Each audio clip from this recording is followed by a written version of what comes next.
Hello everyone, welcome to the Game Engineering Podcast.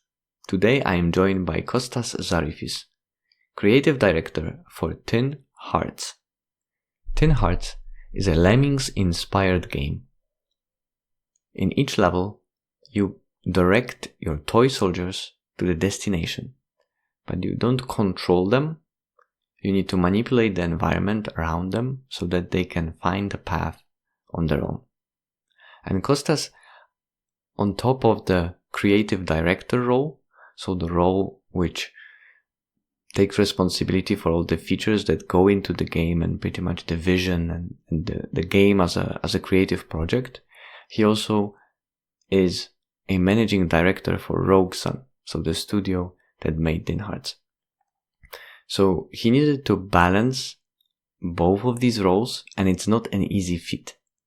The game had quite long and quite stormy history, but in the end landed in a beautiful manner and accompanied by an incredible soundtrack by Matthew Chastney is a staggering game. And with that, that's Kostas Zarifis on Tin Hearts. Hello Kostas, and tell me a little bit about yourself and Tin Hearts. Hi Lucas, thanks so much for having me. My name is Kostas Zarifis and I am the creative director of Tin Hearts and I'm also managing director of Rogue Sun. Rogue Sun was founded back in 2016, so we've been around for quite some time now. We've done a whole bunch of stuff, although Tin Hearts is kind of our most sort of public-facing project. It was officially released back in May of last year, and since then it's kind of been, the first year of support, I guess. It's been released on pretty much every platform.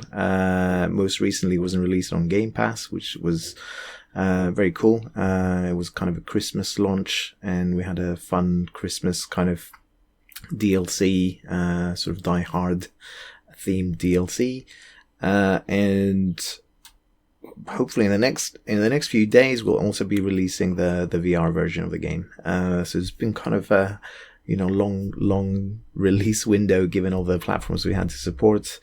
But yeah, after the VR version, I think we're just gonna sort of stay there and just kind of do a bit more support, I guess, quality of life support, because all the platforms we wanted to target will have been targeted, so that will be a good point to take a break, I guess, from the platform releases. And you targeted pretty much every platform you could with the game. Yeah, absolutely. It's been an interesting journey because, back in 2016 when the studio was founded, Tin Hearts kind of was our first game. And some of our more kind of long-standing community members will remember that, Tin Hearts came out in, say, 2019, as a VR only game. It was back then, it was what we now call Act 1, I guess, of the title. So it was the first 3 hours, let's say. Tin Hearts is deceptively big game. So it's about 10 to 15 hours, depending how good you are at puzzle games, I guess. So back then it was kind of like, one third or so of the 1/3 to 1/5, I guess, of the full content of the full story we kind of wanted to tell. And it was self-published. We're quite keen, obviously, to finish that story. Whether we should have done it as a sequel as opposed to, what we ended up doing is, maybe something we'll discuss later, kind of in the learnings, I guess, and sort of, introspection and self-reflection, I guess. We did want to finish that story, and given it was self-published back then, there was an opportunity to kind of keep pitching the game to publishers. And I want to say around 2020, we were lucky enough to secure a collaboration with Wired Productions, our current publisher with Tin Hearts, who were keen to support us in this vision of finishing the story of Tin Hearts and completing the full game. and also bringing it to all platforms because, back in 2016 when we first conceived of it, we got a bit of funding from Oculus back then. And that's why, it was kind of focused, in the VR space. But it is a puzzle / narrative game, first and foremost. And while it is very cool to play in VR, our view was that we wanted to, bring the story and the gameplay and the puzzles to as many places as possible. And that meant, targeting all the platforms. And of course, doing the work to make sure that it's a fun experience and, feels, like a native experience regardless of which platform you're playing it on. Whether we succeeded, in that, I guess we'll see. But it started as a VR, then you at some point switched to like focus on a PC console build, and then now you're finishing the version, like a full VR version. Exactly, 100%. So when we were working on just the VR version, back in 2016, 2017, 2018, we actually had the full game white boxed. And for any of your listeners who don't know what that means, it's basically you do the entire level design, I guess, and kind of the key beats of each level in terms of any cutscenes, any important kind of gameplay events, just with very basic, primitive shapes, cubes, capsules, that sort of thing. And usually, they are white shapes, hence white boxing, or grey boxing, some people call it. So you could effectively play, this 12-hour kind of experience that I mentioned. You could play it since, way back then in VR, from start to finish. But a lot of the puzzles weren't fully fleshed out. Some of the levels were, more prototype and white box than others. Other levels were more kind of final or closer to what we ended up having. But, it was lacking some key features that we added later when when the project was signed by Y Productions. And the focus was shifted, to the non-VR platforms. And then, to actually go back and, add those features to the VR version or content, some of them features and mechanics, like the direct control soldier or the pathing system. And again, we can come back to these later, but they were kind of, big features. And to go back, or like I said, I mentioned content as well. So, so we had some massive levels, that needed a lot of interesting optimization, going back to, something that's now targeting the PlayStation 5, for example, to go back to, VR platforms and, even especially untethered VR platforms, very different kind of, specifications, hardware specifications. So, to do that journey from like native VR, room scale almost, like a lot of the focus back at the very start was kind of like room scale and very native VR, to then making sure that it plays really nicely and smoothly on consoles and PC, mouse and keyboard, and then back to VR. It was a very interesting journey, kind of production and engineering wise. What was the team, and how the team changed over the because like 7 years, right? 8 years. Yeah, so that's a great question, and the answer is probably very interesting, in that from from a production kind of point of view, in that actually internally we look at it as Tin Hearts 2.0 and Tin Hearts 1.0, because we basically, while we were looking at trying to get the full game funded, we were working on other things. So the game went on ice, full kind of cryostasis kind of mode, for a good, 3 years at least, right? Because I said, 2019, and then, And even then, like immediately after the first VR launch, we did a bit of support because we had the non-VR version kind of up and running relatively quickly. So we had a lot of the Act 1 levels, you could play them with just, controller or mouse and keyboard, while we were finishing off that Act 1, that prologue, that early access, because we launched it, we self-published in early access, like I said. So we had those levels kind of working mostly so we could be pitching, the non-VR version to publishers. And there was a lot of, kind of cards on the table. There was a lot of, because I mentioned we wanted to get the game out to as many places as possible, but so did the publishers that we were talking to, right? Obviously, VR still is, obviously it's been growing and growing and growing, but compared to, your console market, your PC market, is still tiny. So, there weren't that many publishers that were interested in a VR only game.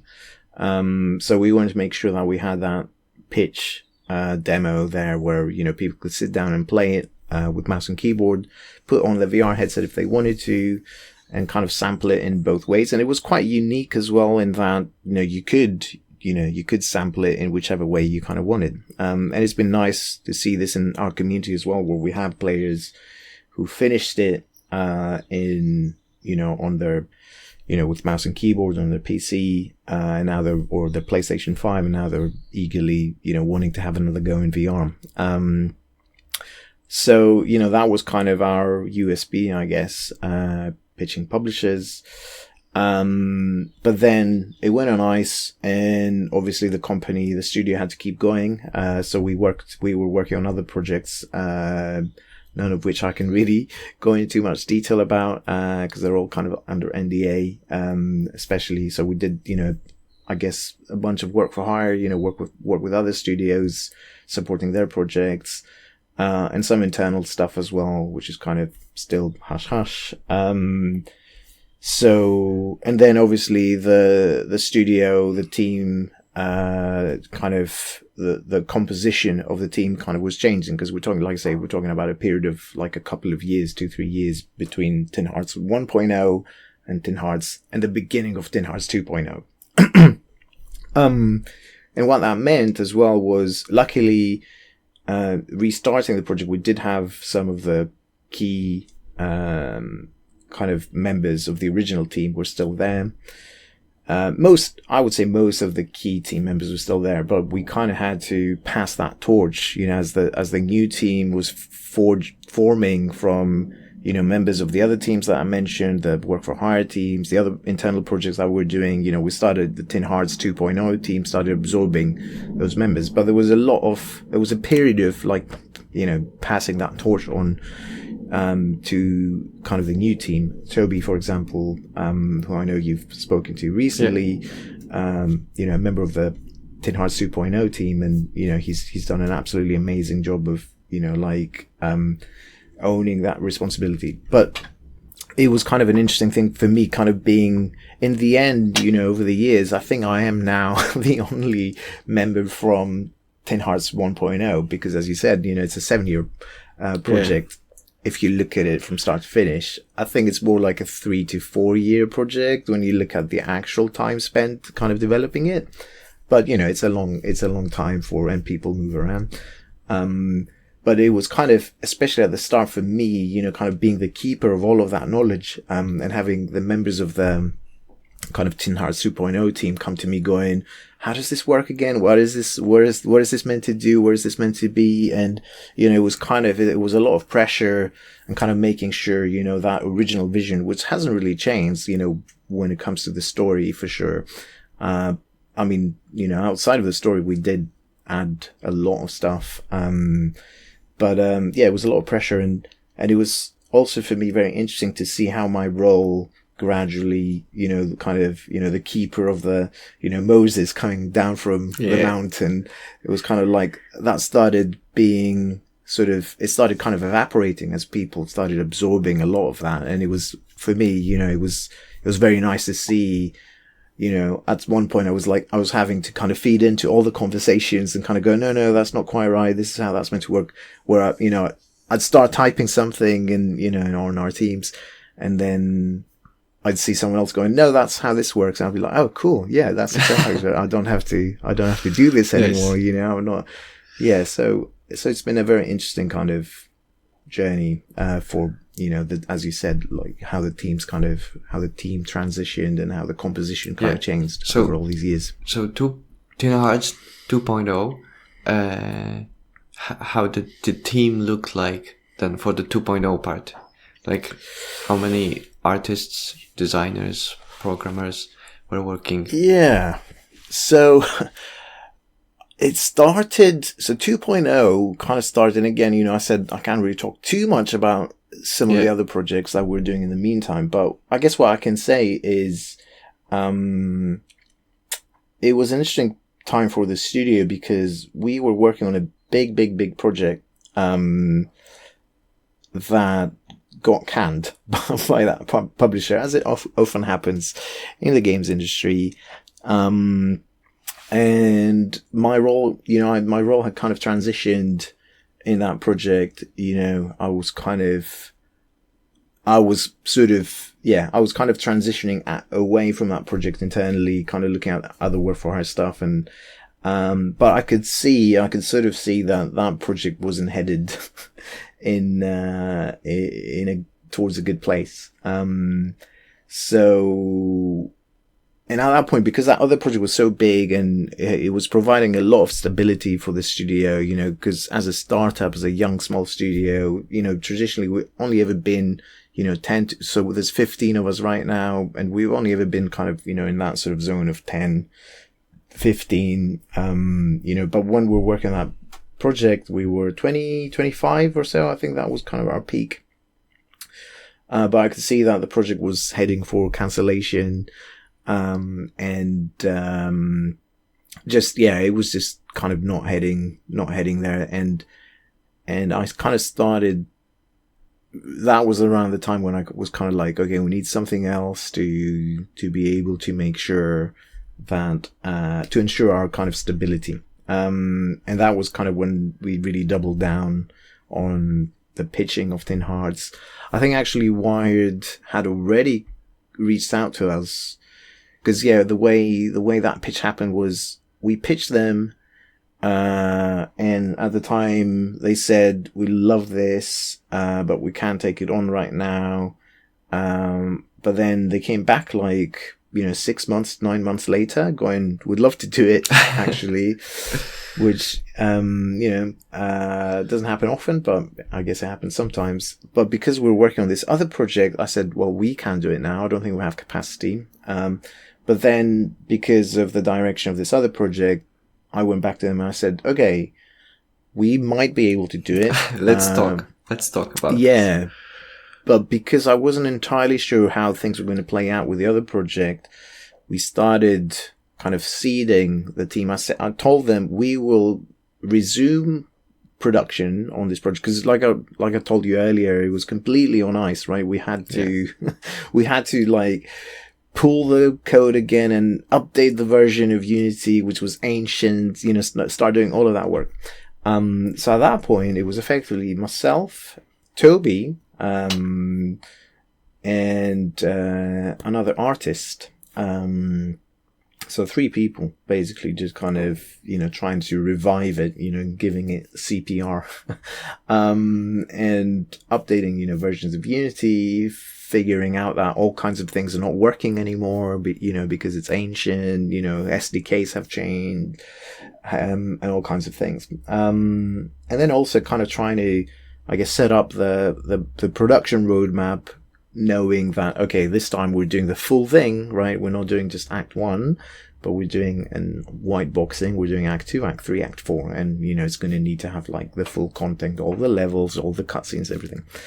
So just kind of doing that planning, I guess. And it all kind of, slotted in nicely. And when I say nicely, I mean the other project got cancelled at about the right time where, the pre-production. I know it's funny. It's, my ancestors, the ancient Greeks, would say it's comical and tragic at the same time, right? Because, if we didn't have Tin Hearts kind of, if we hadn't revived it, so some people obviously moved on kind of naturally, but Tin Hearts were able to absorb a lot of the team members of this other project. And, we were able to, hold on to those jobs. Because like pre-production had finished, pre-production 2.0 had finished, and we were like, right, okay, now we need another couple of artists here, 2 engineers here, a few level designers, and, kind of hired again a little bit. So it was kind of a gradual, so like I said, it started with like 3 people, and then at its peak, it was, like I said, like 15 people or so. And it was a kind of an even split between, about 3 artists, 3 coders, 3 level designers, I think just 1 animator actually. It was gradually over the course of like a couple of years of the 2.0 phase, we went from 3 to 15. Okay. And how much of the systems that were already in place in 1.0 you could really use, and how much of them you needed to rewrite? Yeah, so again, not that much. Again, a really good question, an interesting question. And again, this is kind of one of the downsides of taking too long to complete a game, is that the sort of ecosystem of things you might be using, assets, plugins, SDKs, obviously changes, and everyone loves to claim their things are backwards compatible or whatever, but that's rarely the case, right? And there were some things anyway that needed a good refresh, for 2.0, because the main one being kind of the physics system. I say physics system really. So, in your conversation with Toby, you probably heard that, and I mentioned already, we're using the Unity engine. Now the Unity engine is not a deterministic engine, which means, you might run a simulation 5 times with the same kind of input values, and you might get 5 different results. Right. And in our case, what that meant was, in version 1.0, when we were purely relying on Unity's physics engine, and in our game, and I guess we haven't really talked about what the game is about, but super briefly, it's a Lemmings-like, where you lead, a troop of little toy soldiers from the beginning to the exit, and while you do that, you kind of find out more about the life of their creator, who was a genius Victorian toy maker. That's the kind of elevator pitch. That's it. Tin Hearts in a nutshell.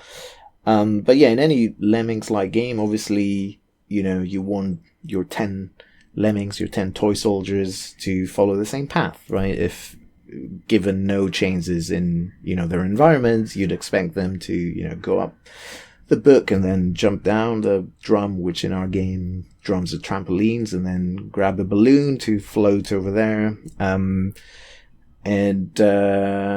That would not happen as often as we'd like in version 1.0, because we're relying on Unity's physics engine, which, as I said, was not deterministic. So, you might have 9 toy soldiers doing the thing you'd expect them, and then one of them is over there, and players were like, what's he doing over there? And that was a very frustrating kind of core issue, I guess, right, to the experience that we really wanted to address, since that version. And we were doing kind of, and especially, so this is the other thing, because we had this fast forward mechanic, which is essential. I mean, even going back to the first Lemmings game, once you solve the puzzle, you just want to fast forward the simulation and go, right, just get everyone in the exit, move on, to the next level. But what that does, obviously, when you have a real kind of physics simulation in the background, is your physics becomes even more inaccurate, because, your kind of sample becomes wider, and, you might miss collisions and all kinds of things. So we knew that we could not rely on that for the final full product. So that's one system that took a while during phase 2.0 to change, refactor entirely. So we had to roll out our own solution, which again I'm sure Toby went into a lot of depth, so I'm not going to repeat. The other thing was, the kind of stuff I mentioned already. For example, we were using the native, because it was out on Steam VR and it was out on Oculus. But this time around, obviously, we wanted to target PSVR as well. And already it wasn't ideal. It wasn't super efficient, kind of handling the different kind of native integrations. And, especially if it meant we'd had to roll out a third one. In the meantime, Unity had rolled out their own kind of XR SDK. So, we're like, okay, well, it makes sense to transition everything to this. And then it just means that we can handle all the platforms within, the one kind of wrapper. Obviously, everyone likes to claim that they're doing things cleanly, but, there was the odd kind of direct call inside of like gameplay code to like some sort of low level, Steam VR kind of function. And then, we'd find bugs. So it took a while. That wasn't too bad, maybe like a couple of months or something, 2 months to transition to Unity's XR kit. So that was another thing. 2 months for just the transition. It's a lot, right? If you look at the project, obviously in the span of the project, it might not be that much, but if you can have 1 month and you can use 1 month to do the thing that is kind of needed, but will not be seen as such, exactly. Makes exactly. That's the worst thing about it, right? Because the end player has they don't directly gain any value from that 1-2 months of work. So when you look at it that way, it is frustrating, but it's the kind of stuff you have to do. In Teen Hearts, first of all, you've made an amazing elevator pitch for the game, like one line, succinctly telling what is it about. Teen Hearts has a lot of subsystems, and they all interplay with each other. And since you're saying that you started with like 1.0, if I can like enumerate some of them, it's like, first of all, music and sound, which I am listening on a quite frequent occasion to OST from great. Teen Hearts. It's amazing. Nice. It's very it's very somewhat melancholic, but very beautiful and relaxing. But then you have programming systems, like subsystems that actually need to power the game. You have a lot of work in different levels, depending on whether you're walking around the house or you're inside the level or you're in this like tutorial when things float around and they're shaded and there's a lot of shadows. So it's a lot of variety of these things. And all like the usual systems like animation that you kind of tweaked, at least for the toy soldiers, and things that need to follow the path that we discussed with Toby. How these systems, from the production perspective, like when do you think about them? When do you start to include, for example, music? And do you think of it like with the music where it's supposed to drive the experience? Is it added later on? Like, how do you handle actual doing things in order? What's the order of importance for them? Yeah, so again, I think it's a great question, but in our particular case, I think the answer is, again, interesting in that I think, if you're working on like Valve time, right? Everyone knows about Valve time. It's ready when it's ready, or Blizzard time. Yeah. It's ready when it's ready. It's ready when it feels good. It plays perfect and all that. I think, we, for better or worse, we do approach things, or we end up with, Teen Hearts.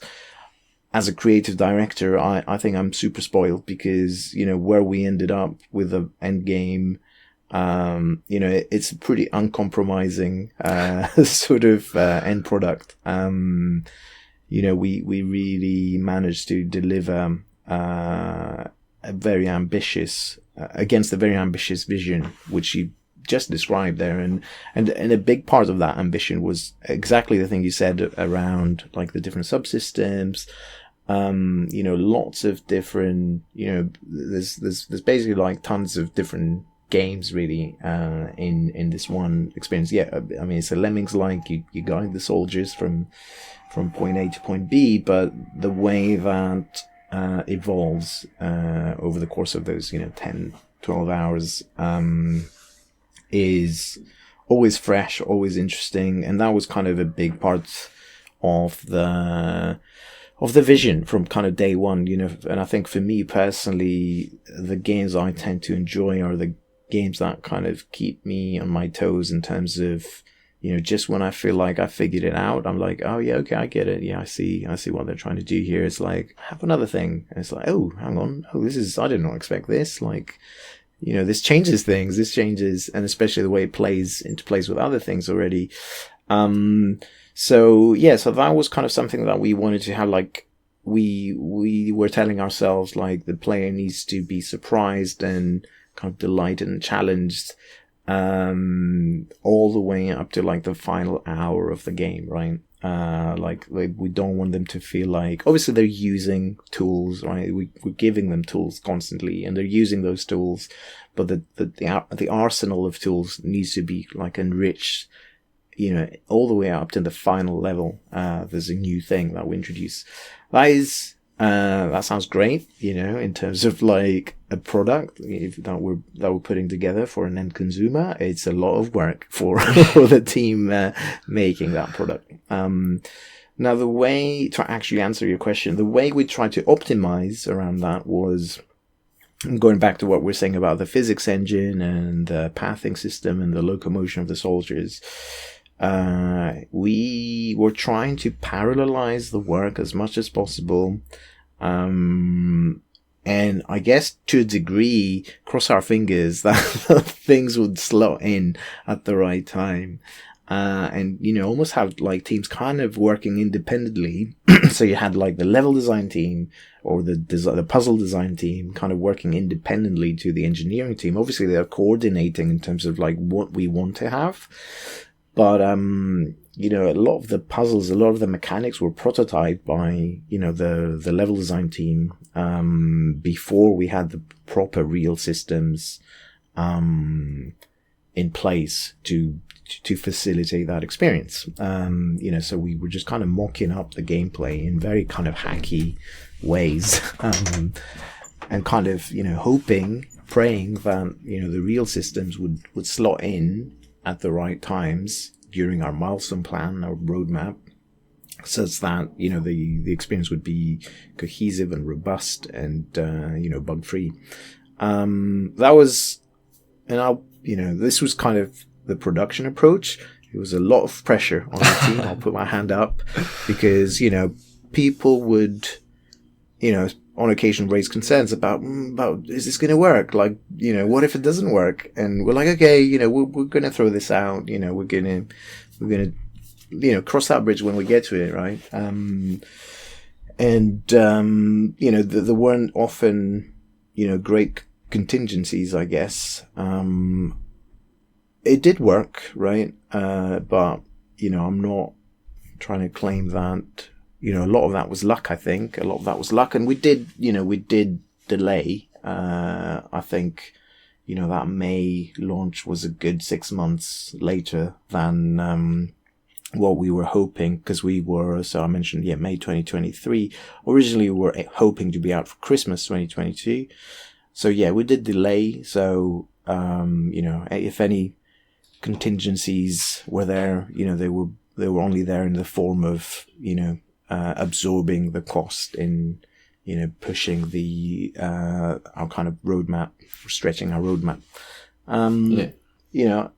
I'm personally glad that we were able to do that, because, like I said, the end product is very close to the vision, from a very selfish, like, creative director kind of point of view. I think that was great. It is a little bit risky that I'm also heavily involved in the production side, because, I think if that weren't the case, we do have Chris, our kind of, proper producer. But yeah, I think it's harder, when the creative director is also the managing director. I think it's harder for kind of people to go, nah, we're just going to cut that, right? Yeah. And we do have those conversations, and depending on what it is, I'll often say, okay, yeah, sure, let's cut that. But yeah, there have been also times when I go, no, I'm going to draw a line. We can't lose this. It's important. Let's find something else to lose, or let's see how we can make it happen. Yeah. But yeah, it was a case of like parallelizing the work. We did not have the luxury of going, we'll finish this, and then when it's done, we're going to try and use it over here to build the thing. It was like, no, we're building the thing. We're building on a house of cards while, someone else is building the proper foundations, and then someone's going to hold this and someone's going to slot the foundation under this thing, and it's probably going to go wrong. And it often did, right? It would usually have, like, when we're merging this work, we'd have like a week or two of, like, all kinds of conflicts. But yeah, I mean, for the most part, that approach worked. Yeah. And you're mentioning, like, the Tin Hearts is super polished. Like, you can feel the attention to detail when you play it, when you start it. And the one thing that you mentioned, that you like the games that have more surprises, like they don't let the players to think like that they already figure out all the gameplay. In Tin Hearts, it's astonishing. Like, with each thing, there's something that changes, and it's like, for all the listeners, this will probably contain some spoilers. So if you want to, like, have this relief, this amazing moments, like dream, like, ooh, that's those surprises, you should play the game. But for example, the embodying characters, for me, it was just like, ooh.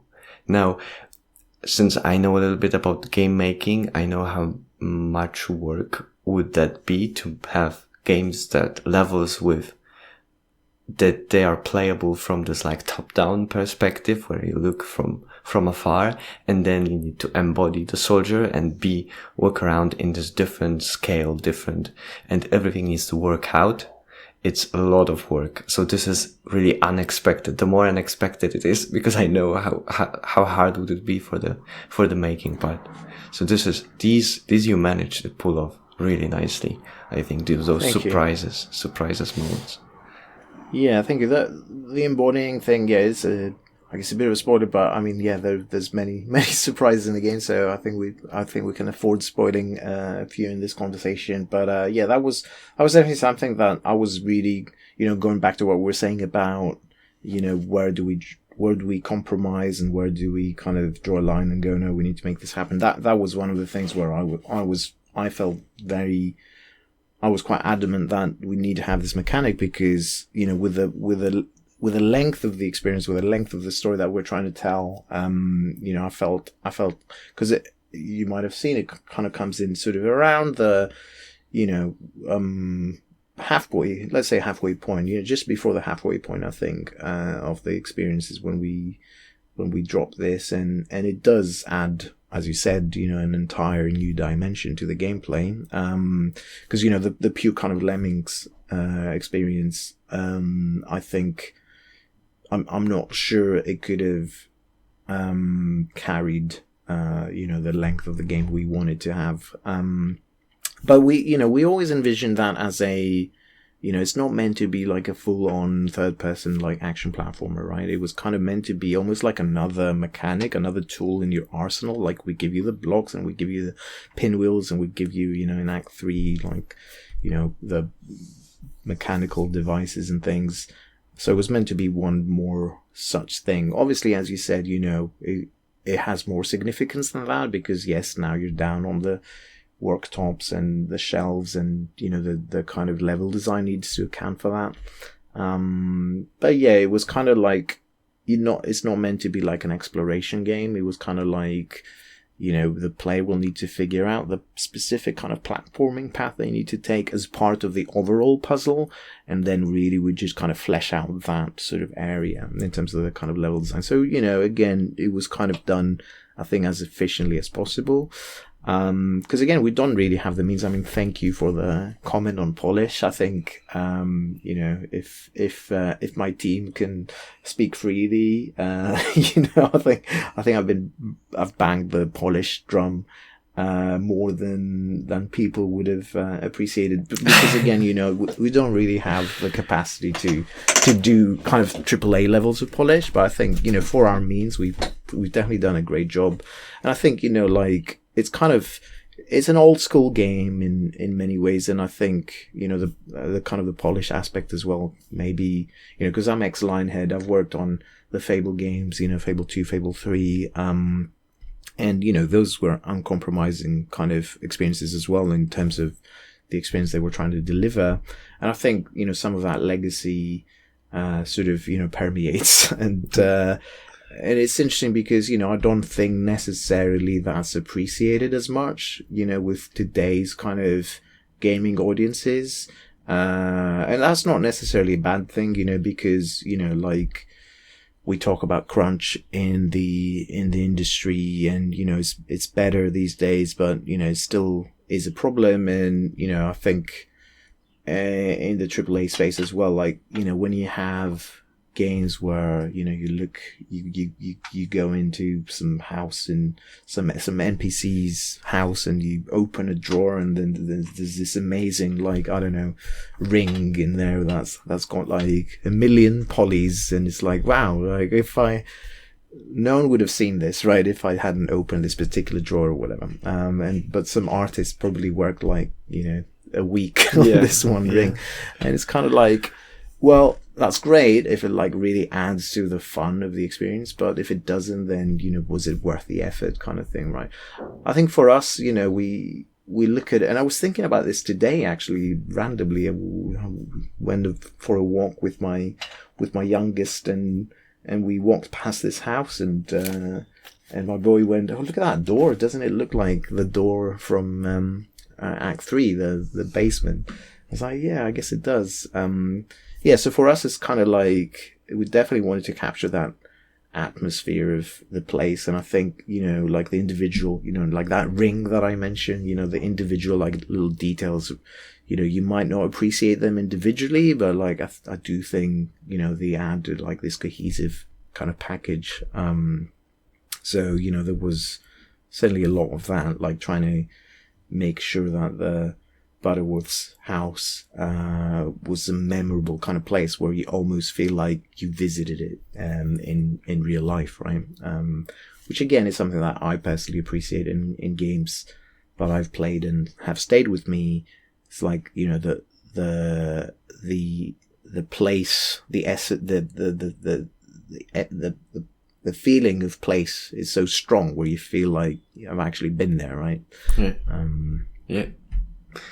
Yeah. When did the music, the actual tracks, came about during the? So the music, we've had so many nice comments and so much great feedback on audio and music in the game. I couldn't be happier about that because it's all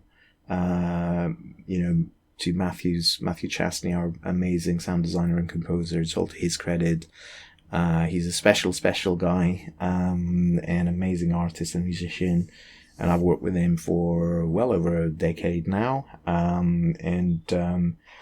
think, when anyone on my team, gets recognition, it makes me super proud. But, especially in Matthew's case, it's super well deserved.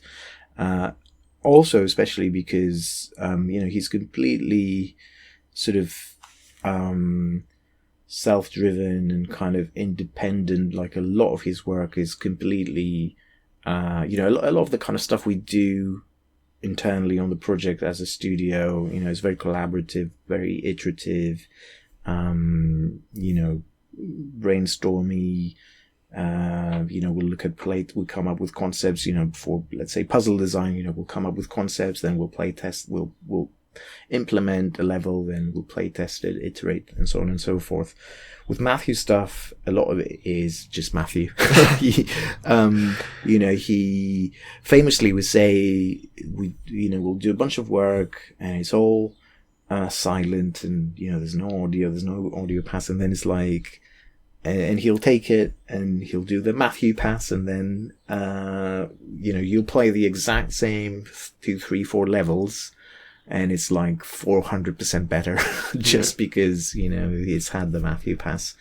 Like I say, he's an amazing composer. He was doing then this, he were coming up with this before levels or after the levels. So it would usually be a combination of two. Mostly it would be kind of after a lot of the content was already there, and he would be able to go away. I think what he does really well is he goes away and he really internalizes the content. Him and I will work closely together in terms of if he has questions about what is the motivation behind this, what is it exactly that we're trying to say, and he'll come back to me, after he's internalized kind of the creative direction, I guess, of a given segment of gameplay.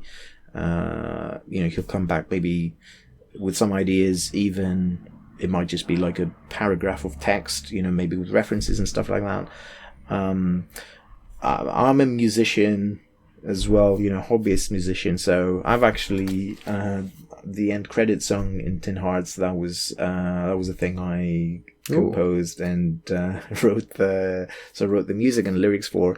So that's good because we have a common vocabulary, but really, all that means is that I can understand what he tells me, and I can also give him references and stuff like that very quickly.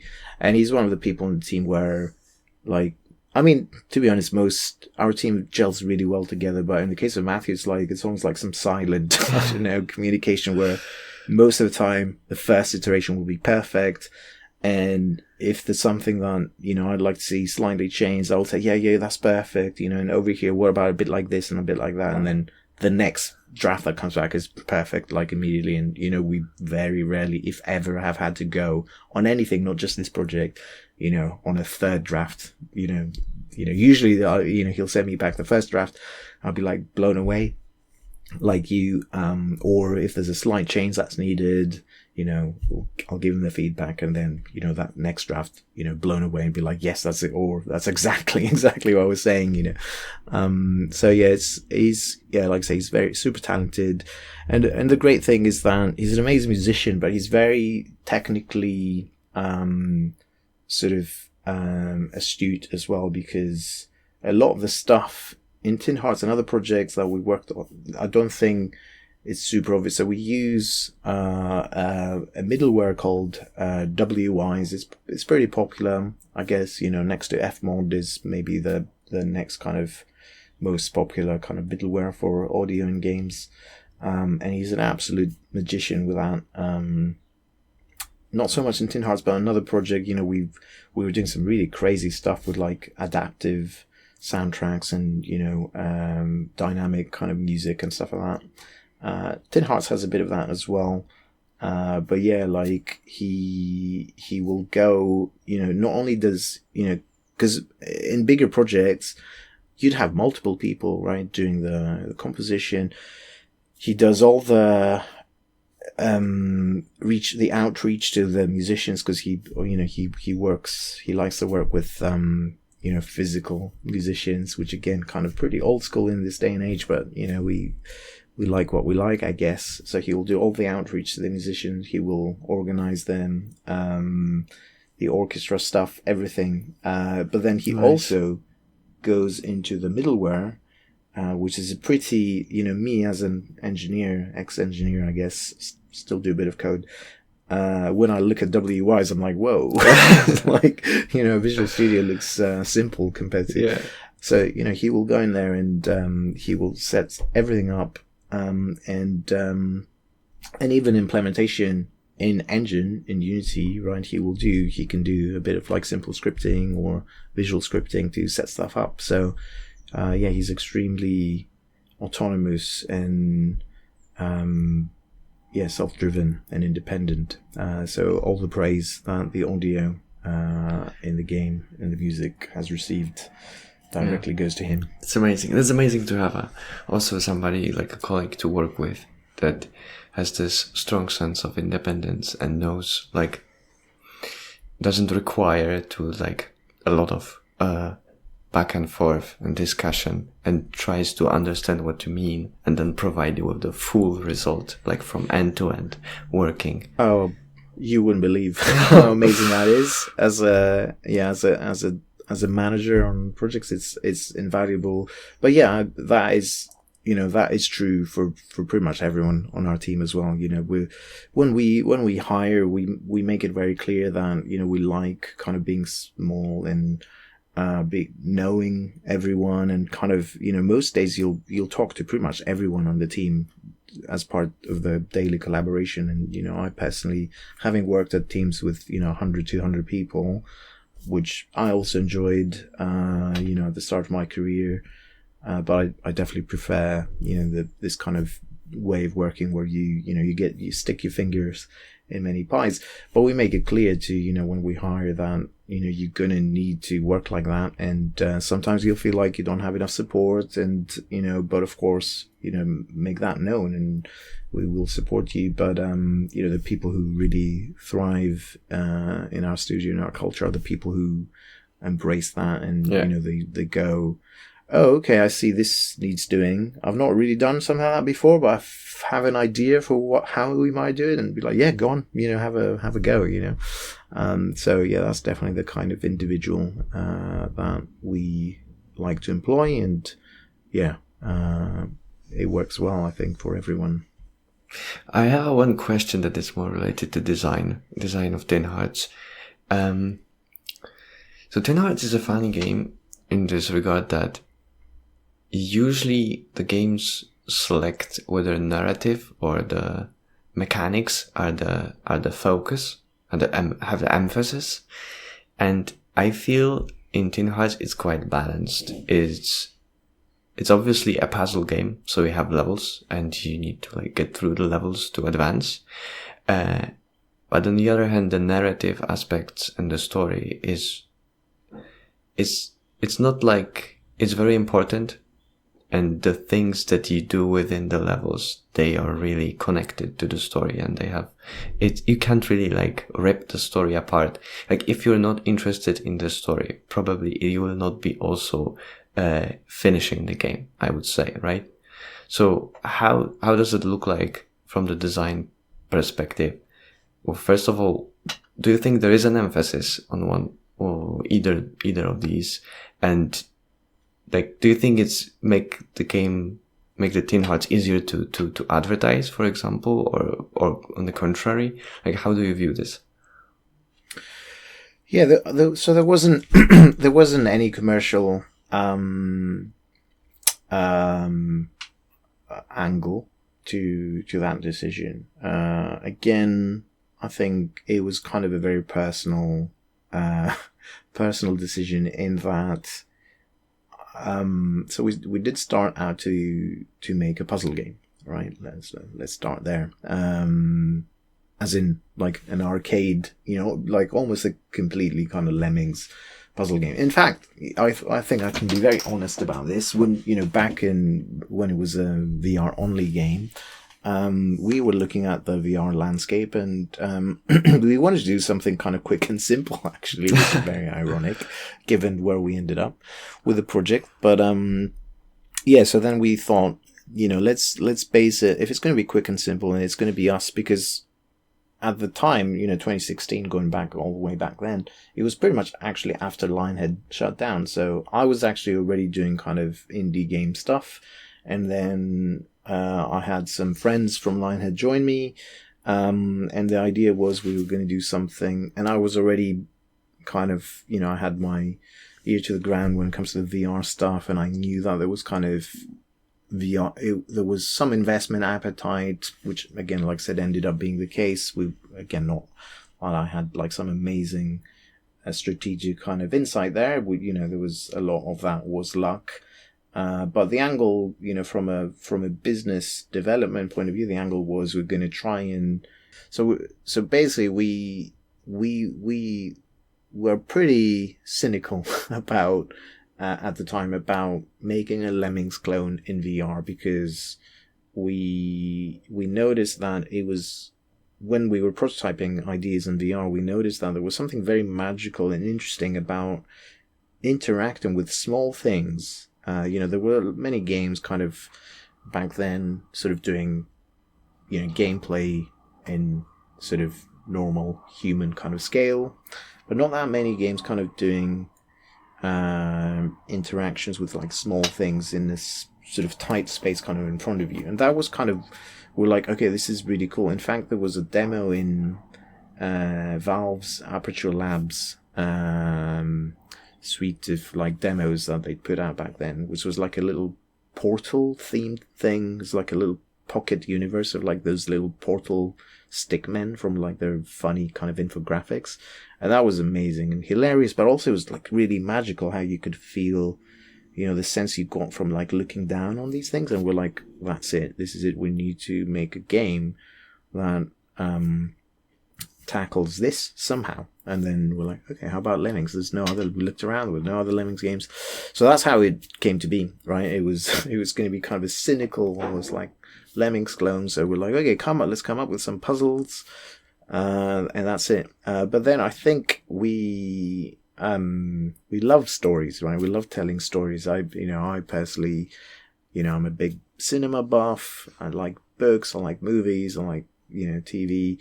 And then we had some other people as well on the team kind of sharing similar characteristics. And, we were toying around with this idea of like, could we, tie this progression of levels together with some kind of narrative? And then I think, that was it. Like we came up with a Toy Soldier. I think our art director at the time, Ian, he did like an amazing concept of the Toy Soldier that everyone loved. So it was very organic, and and then we're like, okay, we love this character. This is the character for the Lemmings character, the Lemming character. And then we're like, and then the designers, myself and some of the other designers were like, but why is it a toy soldier? Who made him? Why? What's the background? Do they have a family? Like, what was the professional situation? And he looks a bit steampunk. Could it be like Victorian times? And okay, what would the context be around them at that period of time? And then, a lot of personal kind of,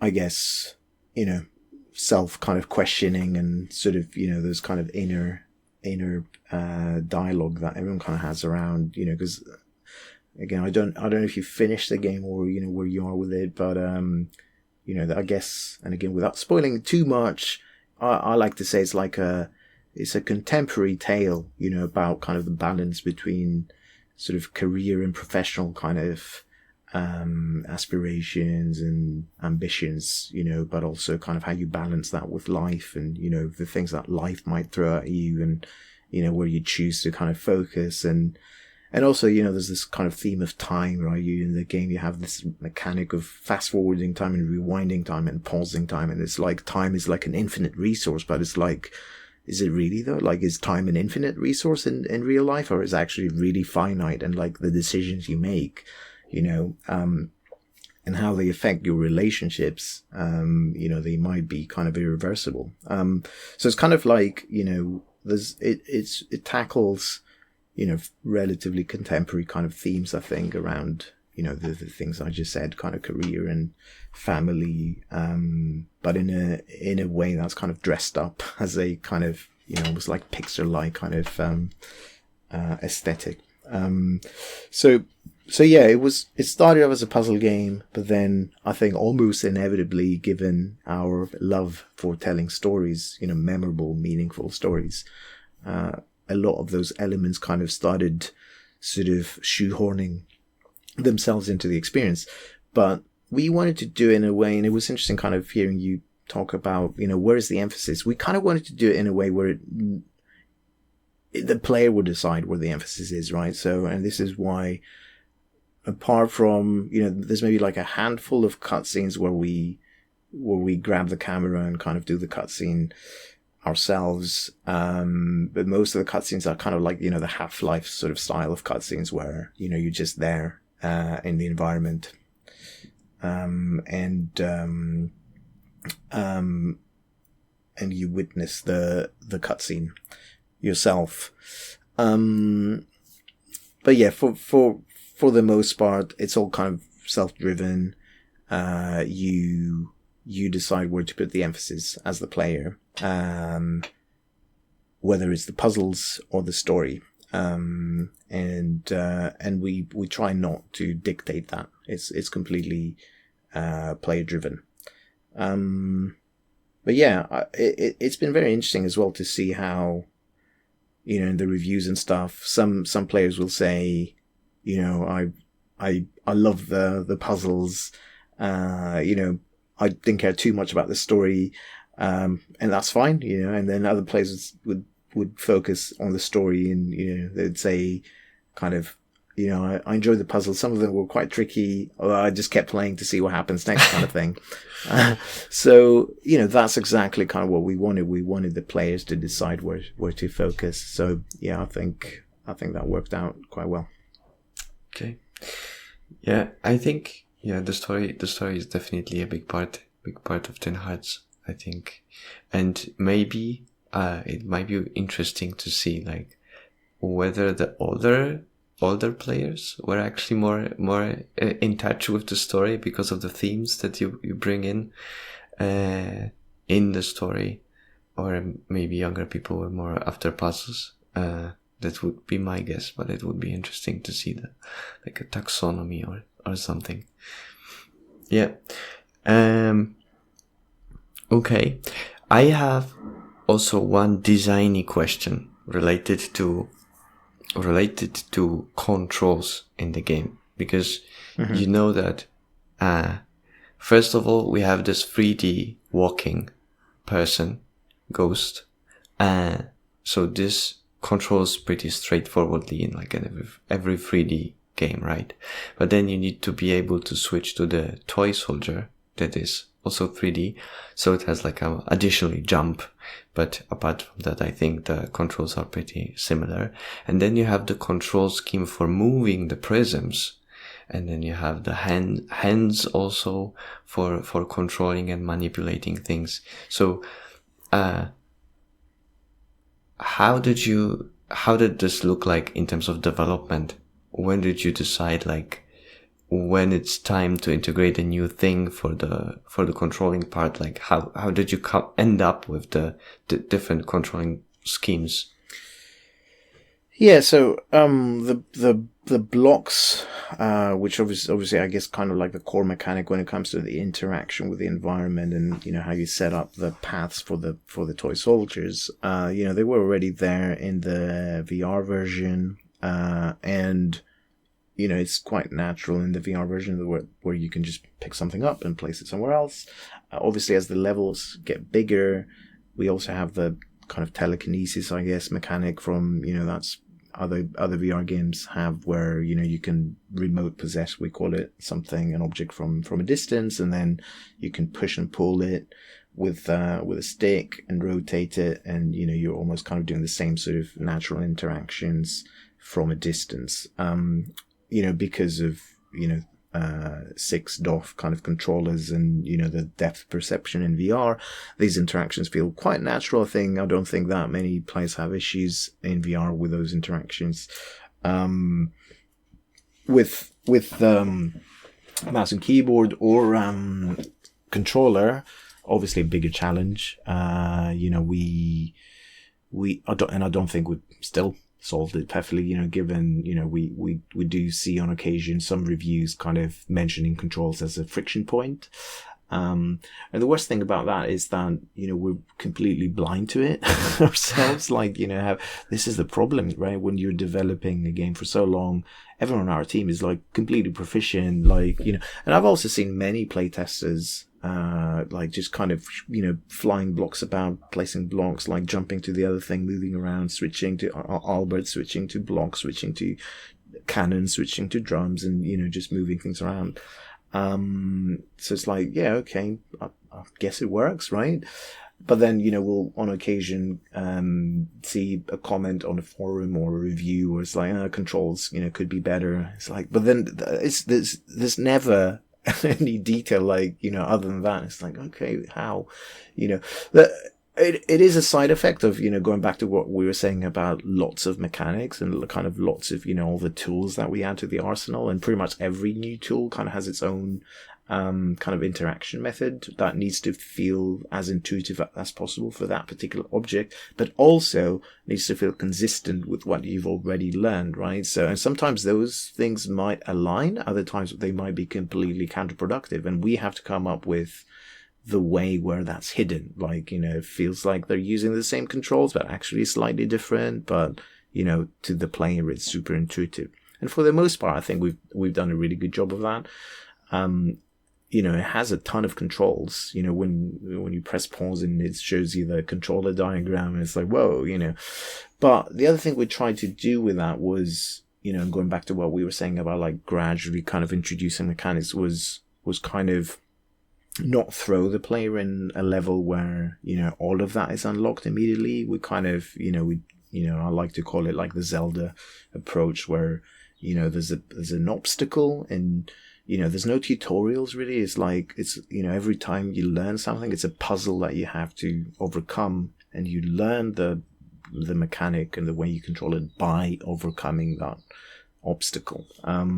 So, pretty much the first half of Act 1 is that, right? It's like an hour long kind of tutorial where we, unlock a lot of the mechanics that you end up using in the rest of the game, but it's done quite gradually, to the point where I think, some of the reviews that we've seen, people go, this is an amazing game, but you won't think it's an amazing game until about an hour in, which is kind of like, it's almost like the worst thing you can do these days, with people's attention spans.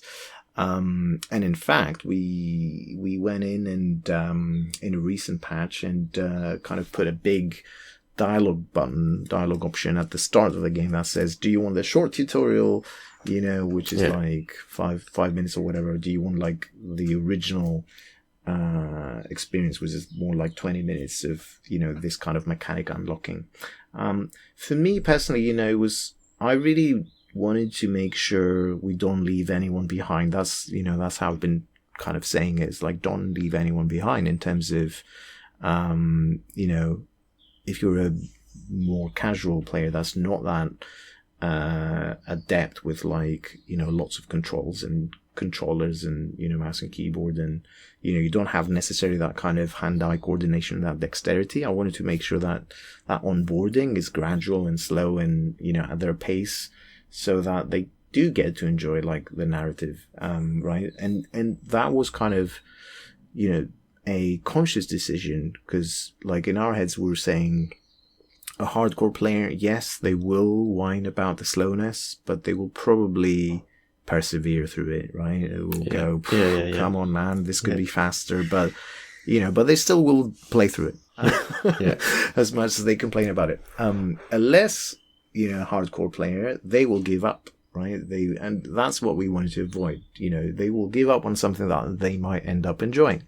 And I have seen countless streams of players, like cozy streamers, and players who I wouldn't consider, I might be wrong, maybe they play their I don't know, like strategy games with like billion different button combinations, but I would consider potentially more casual players, but they play the game to the end, and they solve the tricky puzzles, they figure out all the controls, and that makes me so happy, right? Like, for every one player like that completes the game, and and then they go. Pretty much everyone who completes the game, they tend to like absolutely love it. And we've watched many streams as a team. We always enjoy watching someone reach the very ending because it's always a very kind of powerful sort of emotional experience. So we always enjoy watching that. So for every player like that, like a more casual player that gets to that point and, they have that viscerally kind of emotional experience, that's like 10 more hardcore players kind of, whining about the slowness or, some, I don't know, like over tutorialization. I'm like, okay, sure. But, I'm glad that we allowed this person to like fully enjoy it, right? Yeah, the choice for the tutorial, like the player can pick the tutorial length and like the kind of tutorial was amazing. I think it should be included in other games as well, because like for me, I picked the longer one, even though you kind of played a lot of games, and I felt why people that do tend to play games a lot may feel that this is slow. Yeah. But I picked this on purpose to see like what will be the teaching process for the mechanics, and like this is really smart to just, other people like people that tend to play the games, they will figure out the controls, right? But if you don't want to lose other players, like more casual players, having the tutorial for them, but not obligatory for other people, I think it was very smart. I think you're right. Yeah, I mean, you say smart. It was a reaction to. I wish we were smart in the first place. In all honesty, but yeah, these are the kind of things you learn, and it's hard to know. And if you have more time, you can do more play testing in advance. We kind of learned this while the game was live, but yeah, we took the time to add it, and yeah, more choices are never can never be a bad thing, right? You might think that this is the way to play it, but at the end of the day, it really, it's the player, it's the player's opinion that matters. Giving them more choice is never a bad thing. Let's turn to the more retrospective part. What lessons have you learned from the development of Tin Hearts, and what do you think? How will you adapt in the future? Don't take 7 years to do a game is one lesson. No, so like I said, it wasn't 7 years kind of in terms of continuous time. But yeah, I think we did already touch on this. There's definitely I mentioned like the uncompromising approach to like the vision. Yes, I'm very happy with that, where we ended up with the end product. It did mean, like we said already, it was like at least a kind of 6-month delay from the original release window. That sort of thing does put pressure on the studio. I think, so again, so that's potentially something where we might want to kind of be more compromising in the future, as much as I take pride in, the uncompromising approach. I think there might be a better balance in the future. Along those same lines as well, talking about, going back to the thing we're saying about like the introduction of lots of mechanics, and how, it made for a super kind of fresh experience. Like almost every level, there's like 50 levels in the game, and like pretty much every level would introduce a new thing and then combine it with the things before as well in interesting ways. That's great, but it kind of, from a combinatorial kind of perspective, right, it adds a lot of pressure to like the QA process, the engineering process, obviously, especially, and again, I don't want to repeat information that your Toby episode will cover, but yeah, especially when you have things like time controls, right? Everything needs to work forward in time, but also Exactly. backwards in time. Yeah. That is insane. It's Yeah. like, I'm sure Toby Yeah, we already discussed said this this to you, in but depth. yeah, he often goes, "I'm never working on a game with rewind ever again," which I fully understand.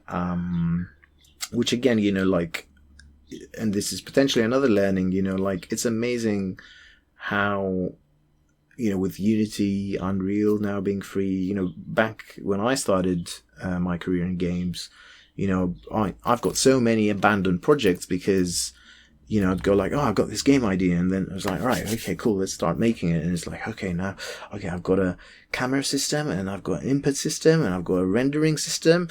I was like, okay, one of these days I'm going to start working on the actual game, by the way. But yeah, hang on, I need an audio engine now. And, and it's like, and, 2 months in, you're still building, the scaffolding for the game. And at that point, you're like, oh my God, time has moved on. I don't even remember what game I was making. These days it's like, grab Unity, grab Unreal, grab a bunch of assets from the asset stores. And, within a couple of days, you can be prototyping your game idea, right? Now, obviously, to the degree where you can rely on this process for full production, or the degree to which you can rely on this process is very varied, and I think you need to really look at your underlying framework and tools and, what it is you're using very carefully, because in our case, for example, we were using some third-party thing for the time control stuff, ended up being completely unreliable for full production. I mentioned, relying on Unity's physics engine, we had to roll out our own solution. I think, it's hard to know. I think hindsight is 2020 and all that. With experience, I think you develop insight or, your perception for what you might be able to rely on, what third-party thing versus what you'll need to roll out your own solution. I think you start developing the perception for, where that division lies. But yeah, in our case, I think we maybe took too long to bite the bullet and go, no, this needs to, we need to roll out our own thing for this. So that, yeah, again, that's certainly something where in future projects, I think we will, potentially choose faster, where we use some third-party thing versus do our own thing. But yeah, I mean, having said that, it is amazing. Like, I don't look back to those days with any nostalgia. I had to write everything kind of myself. Yeah. What else?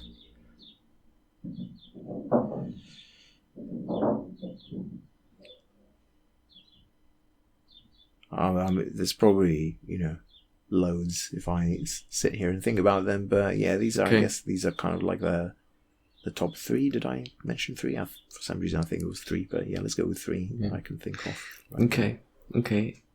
Funny, I asked the same question to Toby, and Toby said that if you think that a system needs rewriting, spend a week and rewrite it, because if you're in a scenario where you add more systems as things grow, and with each new level you have new mechanics, the requirements for the system change over time so much that you need to at some point rewrite it and make it usable for all the... Yeah, absolutely. And you also end up like potentially making changes and adding technical debt to a thing that should be refactored as part of building this other system that is dependent, right? So then that makes the refactoring of the original system harder. Yeah. Because now you have to refactor not just the initial system, but also the stuff that you added to support this dependent system, right? So yeah, I think for sure, you kind of have to go, no, before we do this, let's refactor this thing. It's hard though, like say hindsight's 2020, and these learnings from the perspective of, okay, it's done, it's over there now, we can look at it and we can calmly, make these insights. It's easy, but when you're in the thick of of production, and it's like, oh, there's a publisher milestone, or we have some external deadline, some sort of Steam Next Fest thing or something, we can't really do both the refactor and support the requirements of this other thing. It's quite hard. That's why it's tricky. That's why it's tricky. Right. Okay. Thanks a lot. Do you have any closing thoughts where people can, for example, follow Rogue Sun developments? Things like that. Yeah, we're Rogue Sun Games on Twitter or X, if you like calling it that. I don't think I'll ever get used to that. Rogue Sun Games on Twitter, and roguesun.com is our website. The game is out on Steam, Xbox Game Pass I mentioned. So if you're a Game Pass subscriber, you can just, after finishing watching this interview, you can just, load it up on Game Pass and have a go, see what you think. Make sure you choose the right tutorial if you're so inclined. Thank you for your time and effort and the conversation. It was really nice. Thank you for having me. Really appreciate it, and really enjoyed our chat. Thanks a lot. Bye bye.